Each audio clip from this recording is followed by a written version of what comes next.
These are communities that come out in large numbers to vote. So what has happened only at 60%?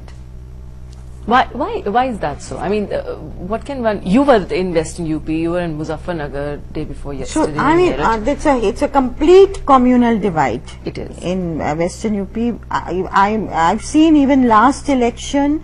For instance, the Jat Muslim violence that took place in September last year, which has affected the poll, of course, and created polarization.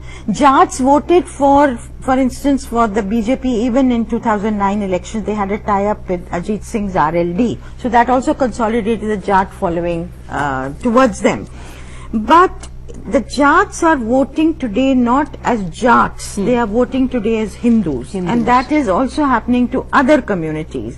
And the Muslims are totally against the Modi-led BJP. The Dalits are holding out.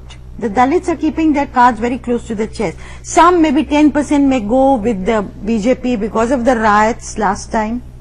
But so that becomes a great place for BSP. They are, from the conversations I had in that area, they say we are pretending, we are wearing the saffron caps, but when we go into the EVM, we are going to press the Hathi button, the BSP button. Okay.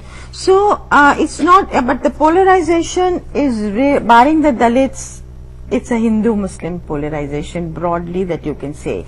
Now, if the Dalits and the Muslims were to come together, the BJP cannot win in those constituencies. And yet, that's not happening. There are other, there are the caste loyalties. There is Samajwadi Party, which is saying to the Muslim community, after all, where will you go for the next 3 years? You've got to come to us. We are in power in the state. So there are several considerations at play there. And yet, for the Muslims to defeat Modi is their primary goal. How this is going to pan out? So coming to our original question, given the high stakes, why